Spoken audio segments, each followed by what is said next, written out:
muy bueno. Un heterónimo sería una entidad con existencia propia, semejante a la vida, con sentimientos que yo no tengo y opiniones que no acepto.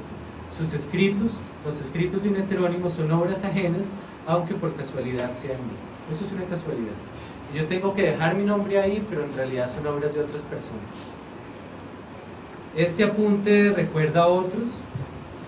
Hay uno, no sé si lo traje, está ahí, dice: y es así como los poemas de Caeiro, de Ricardo Reis y de Álvaro de Campos tienen que ser considerados.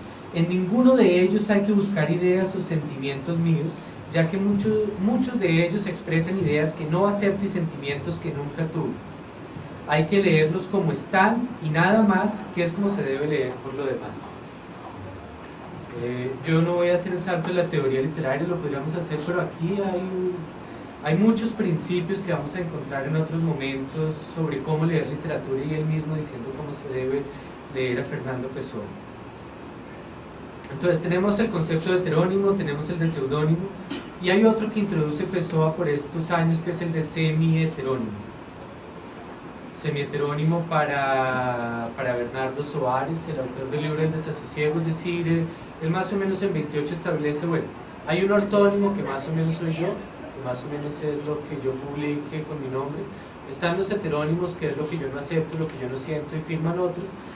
Y hay un semi-heterónimo que es como el que queda en mitad de camino, porque en algunas cosas sí soy yo, en algunas cosas no soy yo, y ese más o menos es Bernardo Soares, uno de los varios supuestos autores del libro del desasosiego. Bueno, voy a saltar.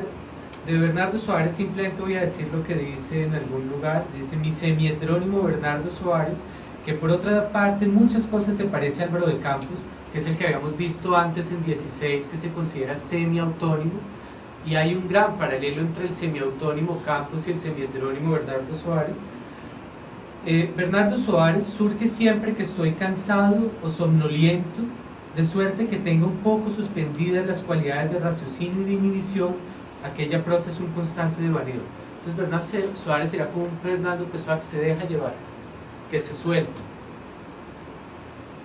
Es un semi-heterónimo porque, aunque no es mi personalidad, no es diferente de la mía, sino una simple mutilación de ella. Soy yo menos el raciocinio y la afectividad. Es decir, si quieren pensar quién es Bernardo Soares, traten de pensar quién es Fernando Pessoa, lo que no es fácil, y traten de quitarle el raciocinio y la afectividad. Es bastante complicado. Bueno, voy saltando. Voy tal vez a pasar por esto para que avancemos. Hay otras páginas. Hay un texto que es con el que quisiera tal vez cerrar, que a mí me parece muy interesante, más o menos de 1928 29, en el que el propio Pessoa dice: distinguir a unas personas de otras no es tan fácil, sean 20, sean 72 como están en esa lista famosa, sean las 127 que están en la biografía brasileña. Pero bueno, yo me he inventado todas estas figuras, me he inventado sobre todas las tres principales, y de repente escribo, me deje llevar o no me deje llevar, pero de repente saber quién escribió lo que yo simplemente escribí, o darle una atribución a una autoría, no es nada fácil. Y piensen, si no era fácil para él, ¿cómo lo será póstumamente para alguien que llegue al archivo a trabajar papeles que no tienen ninguna atribución? Dice este texto con el que quisiera cerrar. Está en portugués en la pantalla, lo leo en español.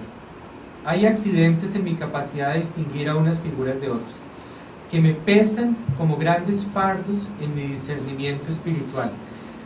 Distinguir tal composición musical de Bernardo Soares de una composición del mismo tenor que sea mía, más o menos no termina, pone puntos suspensivos, es como si fuera imposible. Hay momentos, sin embargo, hay momentos en que lo hago de repente con una perfección que me asombra, y me asombro sin falta de modestia, porque al no creer en ningún fragmento de libertad humana, me asombro de lo que sucede en mí, como me asombraría de lo que pasara en alguien más o en dos extraños. Solo una gran intuición puede servir de brújula en las planicies despobladas del alma. solo con un sentido que se vale de la inteligencia, pero no se parece a ella, aunque en este punto se funda con ella, es posible distinguir a cada una de estas figuras de sueño en su realidad.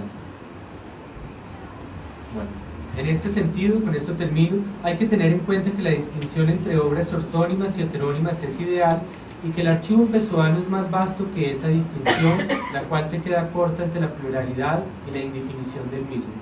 Los heterónimos son 3, las figuras soñadas decenas, los textos filmados son muchos, los escritos que no lo están todavía más. Por estos motivos, entre otros, es tan desasosegante que el inventor de una importante distinción conceptual y de tantos planos de publicación de sus obras no haya publicado sino un libro en vida y un par de folletos, pues solo él habría podido darle una unidad más definida a ciertas obras suyas y ajenas, y de esas obras suyas y ajenas es que ese es su legado, eso es lo que dejó, pero dejó un legado hecho por muchas personas, pero sin que nosotros sepamos a ciencia cierta y podamos saber algún día a quién atribuir muchos de los textos que hoy encontramos archivados. Entonces, dejo eso como contribución para la mesa y hoy no me extiendo nada más. Muchas gracias.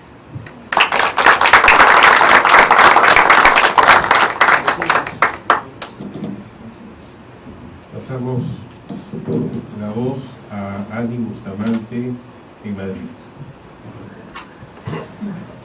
¿Qué tal? ¿Cómo están? Primero que nada quiero agradecer por este tremendo esfuerzo tecnológico y por darme la oportunidad de estar en calidad de heterónima y de sentir que creo que si hablamos de futuros de Pessoa, estamos en acto en uno de ellos, ¿no? O sea, en este momento tengo una sensación de despersonalización grande, pero bueno, vamos a ver qué hacemos con esto, ¿no? Agradecer a la Universidad del Pacífico y a este encuentro tan rico, me encantó estar ahí, pero bueno, estoy, ¿no? Y con estas últimas palabras de Jerónimo me quedé pensando en, bueno, yo voy a hablar desde otro lugar, desde un lugar otro, ¿no? Como psicoanalista y desde lo, digamos, cuánto la obra de Pessoa puede contribuir o puede darnos herramientas para pensar del psicoanálisis.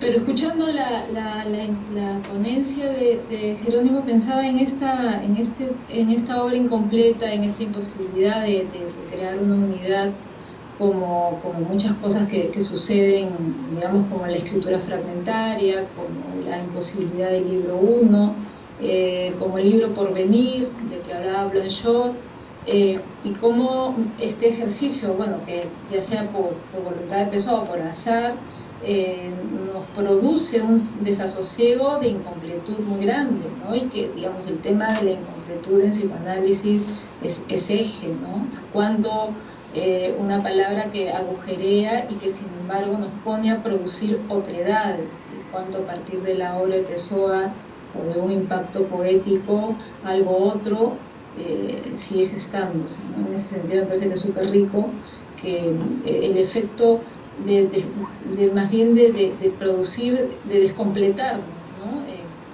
Que me recuerda mucho lo que también me hace sentir Lacan cuando lo leo.